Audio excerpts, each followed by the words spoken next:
আসসালামু আলাইকুম ভিউয়ার্স। তো আজকে আমরা দেখবো কীভাবে জিপ ফাইল আর ফাইলে পাসওয়ার্ড প্রোটেক্টেড করতে হয়। তো তার আগে বলে নিই, আপনি যদি আমার চ্যানেলে নতুন হয়ে থাকেন তাহলে সাবস্ক্রাইব করে নিন আর পাশে আসা বেল আইকনটিকে টুং করে বাজিয়ে দিন, যাতে করে আমার নতুন ভিডিওর নোটিফিকেশন আপনার কাছে অটোমেটিক্যালি চলে যায়। তো জিপ ফাইল আর ফাইল কি, এটা তো বলার অপেক্ষা রাখে না। Most of the computer user, আমরা যারা কম্পিউটার ব্যবহার করে থাকি তারা অবশ্যই সকলে জিপ ফাইল আর ফাইলের সাথে পরিচিত আছি। মূলত জিপ ফাইল অ্যাপ্লাই করা হয় কম্প্রেশনের ক্ষেত্রে, অর্থাৎ বড় কোনো ফাইলের ডাটাকে কম করে আনার জন্য জিপ ফাইল ও রার ফাইল করা হয়। এবং রার ফাইলে যখন ডাটাটা কমে আসে তখন ডাউনলোড স্পিডটাও বেড়ে যায়, অর্থাৎ ডাউনলোড তাড়াতাড়ি হয়ে যায়। তো এই সকল সুবিধার কারণে আমরা ইন্টারনেট থেকে যে সকল সফটওয়্যার ব্যবহার করে থাকি তার রার ফাইল এবং জিপ ফাইলে চলে আসে। তো আমার এখানে একটা ভিডিও রয়েছে, আমি এই ভিডিওটাকে রার ফাইল করব। অবশ্যই আপনাদেরকে এই সব কিছুর আগে উইন্ডার সফটওয়্যারটি ইনস্টল দিতে হবে। উইন্ডার সফটওয়্যার ইনস্টল না দিলে কিন্তু এখানে রাইট বাটন ক্লিক করার পরে এই অপশনগুলো খুঁজে পাবেন না। তো এখান থেকে অ্যাড টু আর্কাইভ করার পর এখানে দেখতে পাচ্ছেন বিভিন্ন ধরনের অপশন আসছে অ্যাড টু আর্কাইভের। এখান থেকে দেখতে পারবেন নাম রয়েছে আমার ভিডিওর।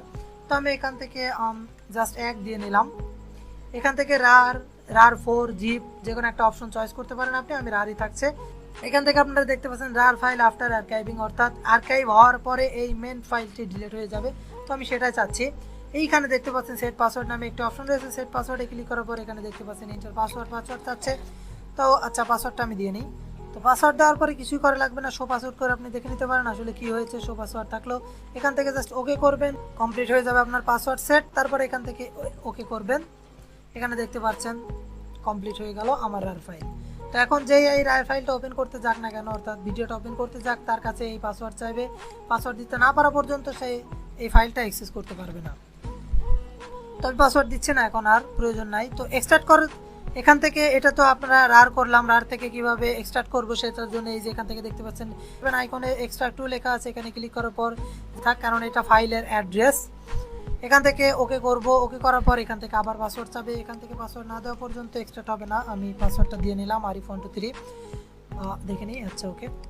তো ওকে করলাম। এখান থেকে দেখতে পাবো এই যে 1 নামে একটি ফোল্ডার তৈরি হয়ে গেছে। এবার ভিডিও ওপেনটা করতে গেলে আর কোনো পাসওয়ার্ড চাবে না, কিছুই চাবে না। তো এই ছিল আজকের ভিডিও। পরবর্তী লেকচার ভিডিওতে দেখা হবে নতুন কোনো বিষয় নিয়ে। ততক্ষণ পর্যন্ত ভালো থাকুন, সুস্থ থাকুন, আল্লাহ হাফেজ।